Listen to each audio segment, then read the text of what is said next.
Pros and cons की बात करें कि जैसे रेपो रेट इंक्रीज हुआ या डिक्रीज हुआ, अगर हम प्रोज की बात करें या रेपो रेट जब डिक्रीज होता है तो चीपर लोन्स मिलता है। जितने भी एंड्स और बैंक्स हैं उनको आरबीआई से सस्ता लोन मिलता है।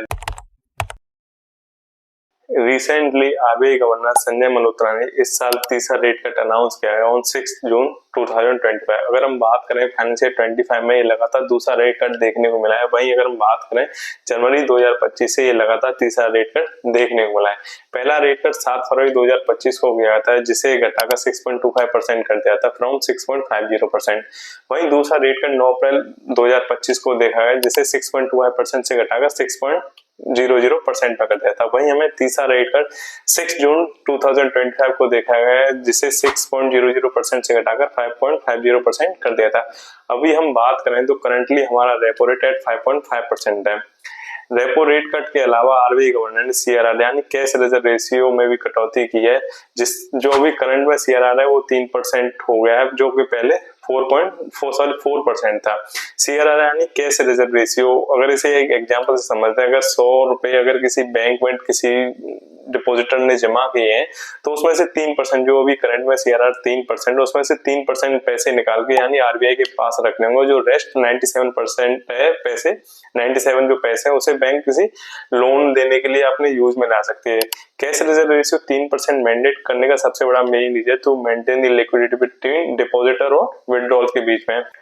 रेट कट होने की वजह से लोगों में खुशी का माहौल देखने को मिलेगा, क्योंकि उनके लोन जो इंटरेस्ट रेट है वो 0.5% से सस्ते हो गए हैं, जिसकी वजह से उनकी मंथली सेविंग 2 से 3 हजार रुपए बढ़ गई है। नमस्कार दोस्तों, मेरा नाम सौरभ। आज इस वीडियो हम रेपो रेट के बारे में बात करेंगे कि रेपो रेट कम या ज्यादा होने से आपकी ईएमआई पर क्या इम्पैक्ट पड़ता है। अगर रेपो रेट कट होने की वजह से जो आपकी एफडी इन्वेस्टमेंट और स्टॉक मार्केट पे क्या इम्पैक्ट पड़ता है।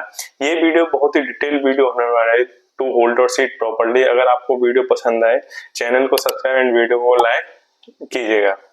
चलो बिना देर के वीडियो की शुरुआत करते हैं। तो जनरली रेपो रेट होता क्या है? आरबीआई एक तरह का बिग बॉस है सभी बैंकों का इन इंडिया।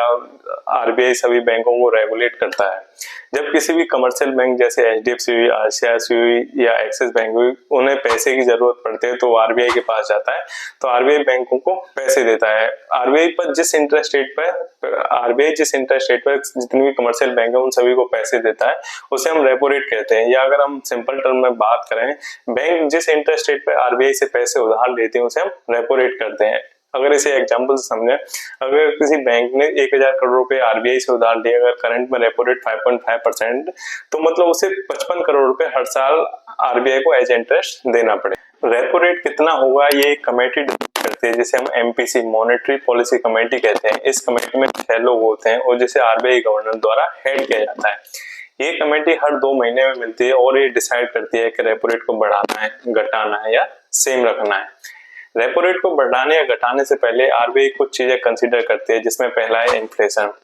इन्फ्लेशन को कंट्रोल करने के लिए रेपो रेट को बढ़ाया या घटाया जाता है। अगर इन्फ्लेशन बढ़ता है तो चीजों के दाम, जो डेली कंज्यूमशन वाली जो चीजें उनके दाम बढ़ते हैं, जैसे रोटी, दाल, चावल, जिसकी वजह से इन्फ्लेशन बढ़ने के केस में आरबीआई रेपो रेट को इंक्रीज करती है, जिसकी वजह से लोन महंगे हो जाते हैं और जो लोग हैं और जो बिजनेस जो लोन लेते हैं वो इंटरेस्ट बढ़ने की वजह से वो लोन नहीं लेते, जिसकी वजह से लोगों की कंजम्पशन पावर कम हो जाती है, जिसकी वजह से मार्केट में पैसा कम आ जाता है, तो किसी भी चीज की जो डिमांड होती है वो कम हो जाती है। जब किसी भी चीज की डिमांड कम होगी और उसकी सप्लाई ज्यादा होगी तो ऑटोमेटिकली उस चीज के पैसे, उसकी चीज की जो प्राइस की है वैल्यू वो कम होने वाली है। ये सारा का खेल सप्लाई और डिमांड का है। अगर किसी भी चीज की सप्लाई ज्यादा और उसकी डिमांड कम है तो ऑटोमेटिकली उसकी प्राइस नीचे आने वाली है। अगर किसी भी चीज की डिमांड ज्यादा और सप्लाई कम है, ऑटोमेटिकली उस चीज के प्राइस ज्यादा आने वाले। अगर भाई जब इन्फ्लेशन कम रहता है, इकोनॉमी स्लो डाउन हो जाती है, तो आरबीआई इकोनॉमी को बूस्ट कराने के लिए रेपो रेट को कम कर देती है, जब रेपो रेट कम हो जाता है तो लोन सस्ते हो जाते हैं। बैंक जो जितने भी बिजनेसेस हैं वो लोग हैं वो ज्यादातर लोन लेते हैं। जब लोगों की कंजम्पशन पावर बढ़ जाती है तो ज्यादा पैसा मार्केट में आता है और इकोनॉमी को बूस्ट मिलता है। जब भारत में कोविड आया था तो इकोनॉमी पर कोविड का बहुत बड़ा इम्पैक्ट देखने को मिला था। चारों तरफ लॉकडाउन लग गया था, लोगों की जॉब चली गई थी, चारों तरफ त्राहिमाम त्राहिमाम मच गया था। इस केस में आरबीआई ने एक बहुत बड़ा स्टेप लिया था। इन मार्च और मई 2020 में आरबीआई ने रेपो रेट को 115 बेसिस पॉइंट से मतलब 5.5% से सीधा घटाकर 4% कर दिया था। आरबीआई ने रेपो रेट सीधा घटाकर 4% कर दिया, जिसका सबसे बड़ा रीजन था to pump money into economy during crisis.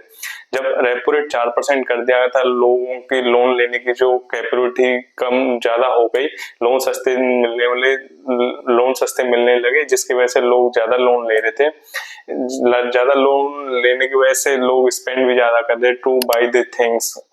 जब लोग ज्यादा लोन लेने लगे तो पैसा मार्केट में और इंडियन इकोनॉमी को बूस्ट होने लगी। रेपो रेट घटने या बढ़ने में दूसरा सबसे बड़ा रीजन है जीडीपी। जब इंडियन जीडीपी बढ़ रही होती है, स्लो डाउन हो रही होती है, स्लो डाउन के केस में आरबीआई रेपो रेट को डिक्रीज कर देती है टू बूस्ट द इकोनॉमी। और तीसरा सबसे बड़ा रीजन है रेपो रेट घटने या बढ़ने का, global prices of crude oil. अगर हम बात करें कि रेपो रेट कट होने से आम लोगों की जिंदगी में क्या इम्पैक्ट पड़ता है, सबसे पहला है लोअरिंग बोरिंग कॉस्ट। जब रेपो रेट कम कर देती है तो जिसकी वजह से जो बैंक्स हैं, जो लोन मिल रहा है उन्हें सस्ता मिलने लगता है। दूसरा होता है चीपर लोन। जब जो जितने भी कमर्शियल बैंक है उन्हें आरबीआई से लोन सस्ता देखने को मिलता है तो वो ऑटोमेटिकली वो खुद लोन के इंटरेस्ट है वो आम लोगों के लिए कम कर देती है, जिसकी वजह से लोगों की कंजम्पशन पावर बढ़ती है। अगर हम इसे एग्जांपल से समझें कि 1% का जो लोन इंटरेस्ट अगर कम किया जाए तो और ये can definitely save you 6.2 lakh रुपए at the duration of 20 year. अगर हम एक से एग्जांपल से बताएं, सिनेरियो 1 में एक व्यक्ति ने 40 लाख का लोन लिया एट 10% पे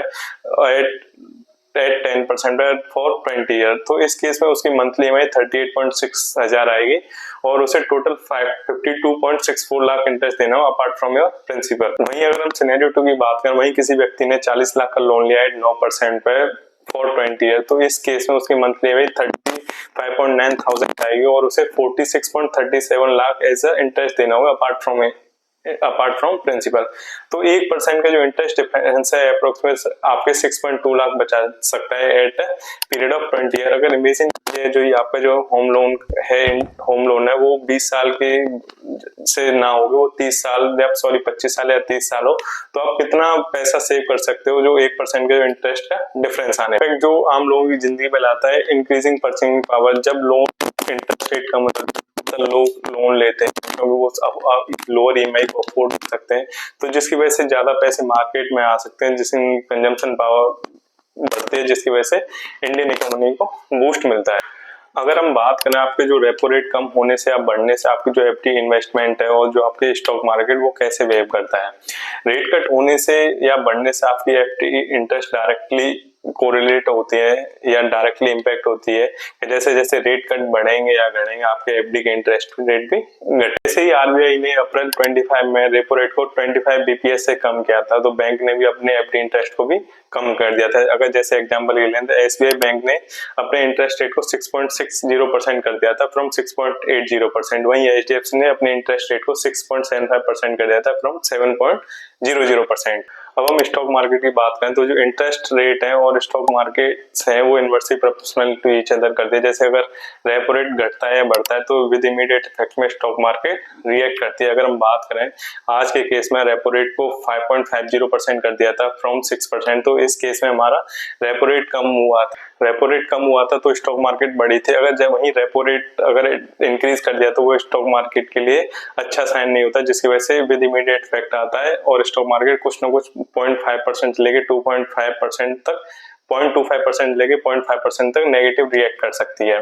जब रेपो रेट इंक्रीज होता है तो लोग और बिजनेसेस को लोन सस्ते पे मिलता है, जिसकी वजह से उनकी कंजम्पशन पावर बढ़ती है और जब लोन सस्ते पे मिलेगा तो जो बिजनेसेस का जो एक्स्ट्रा एक्सपेंडिचर हो रहा था जो इंटरेस्ट बढ़ने पे, अब वो उस एक्स्ट्रा एक्सपेंडिचर को अपने ग्रोथ में इन्वेस्ट कर सकती है या जितने क्वालिटी हायर वर्कर्स हैं उन्हें हायर कर सकते हैं। और जो बिजनेसेस थे जो एक्स्ट्रा पैसे उन्हें इंटरेस्ट के रूप में दे रहे थे, अब उसी पैसे को वो ज्यादा पैसे कमाने के लिए इन्वेस्ट कर सकते हैं। जब रेट कट इंक्रीज होता है तो बिजनेसेस को लोन महंगा मिलने को बताया, जो उनका इंटरेस्ट का एक्सपेंडिचर है वो बढ़ जाता है, जिसकी वजह से उनकी ग्रोथ स्लो हो जाती है और उनके प्रॉफिट्स में या फ्यूचर कैश फ्लो में या स्टॉक प्राइस में इम्पैक्ट देखने को मिलता है।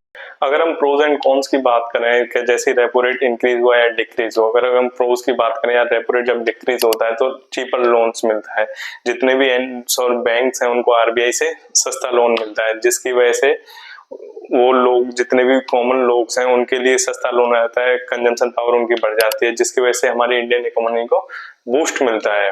और उसके बाद अगर हम प्रोज एंड कॉन्स की बात करेंगे, जैसे रेपो रेट इंक्रीज हुआ है डिक्रीज हुआ, अगर रेपो रेट डिक्रीज होता है तो सबसे पहला पॉइंट है चीपर्स लोन, जितने भी बैंक हैं उन्हें आरबीआई से सस्ता लोन मिलेगा। जब बैंकों को सस्ता लोन आरबीआई से मिलेगा तो जितने भी बैंक्स हैं वो अपने होम लोन्स हो या जो कितने भी लोन्स हैं उन सभी के इंटरेस्ट रेट को डिफरेंस कम करेगी। जब इंटरेस्ट रेट होम लोन हुई या जितने भी लोन्स हुई, जब लोगों को कम इंटरेस्ट में मिलेंगे तो लोग ज्यादा लोन लेंगे, ज्यादा लोन लेने से वो उस पैसे को कंजम्पशन में यूज करेंगे, उस पैसे को ज्यादा खर्च करेंगे, जिसकी ज्यादा कंजम्पशन यूज होने की वजह से हमारी जो इंडियन इकोनॉमी है वो बूस्ट होगी, क्योंकि जितनी भी ज्यादा स्पेंडिंग करेंगे, जितनी भी ज्यादा इन्वेस्टमेंट करेंगे तो हमारी इंडियन इकोनॉमी को बूस्ट करेगी। और अगर जब बिजनेस को लोन कम रेट पे मिलने मिलेगा, जब बिजनेस को जब लोन हायर रेट पे मिल रहा था, अब वही बिजनेस को लोन लोअर रेट पे मिल रहा है, क्योंकि जो इंटरेस्ट रेट का डिफरेंस आएगा, जो उनका एक्सपेंस कम होगा, जो उसी एक्सपेंस को अपने बिजनेस ग्रोथ में लगा सकते हैं, जो फ्यूचर कैश फ्लो में देख सकते हैं, और जितने भी क्वालिफाइड वर्कर्स हैं उन्हें हायर कर सकते हैं। अगर हम कॉन्स की बात करें या रेपो रेट इंक्रीज होता है तो लोअरिंग सेविंग रिटर्न, जितने भी सेविंग इंटरेस्ट अकाउंट्स हैं या एफडी के रिटर्न है वो डायरेक्टली प्रोपोर्शनल होते हैं रेपो रेट से। अगर रेपो रेट बढ़ता है तो जितने भी इन्वेस्टमेंट स्कीम हुई जैसे एफडी हुई उनकी इंटरेस्ट रेट भी बढ़ते हैं, जैसे रेपो रेट डिक्रीज होता है तो एफडी के इंटरेस्ट रेट भी डिक्रीज होते हैं। और दूसरा main reason rise of inflation, जैसे जैसे लोग ज्यादा लोन लेंगे तो ज्यादा लोग कंजप्शन करेंगे, डिमांड एंड सप्लाई का इशू आएगा, जिसकी वजह से अगर किसी भी चीज की डिमांड कम होगी और सप्लाई ज्यादा होगी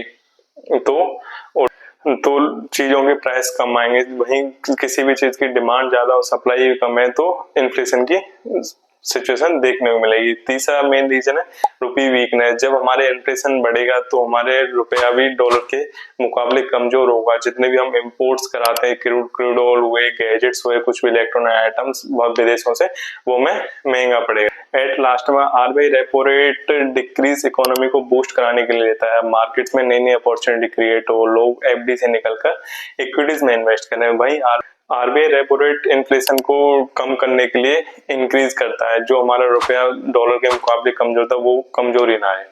एट लास्ट में अगर आपको वीडियो अच्छी लगी हो, इंफॉर्मेटिव लगी हो तो वीडियो को लाइक एंड चैनल को सब्सक्राइब करना।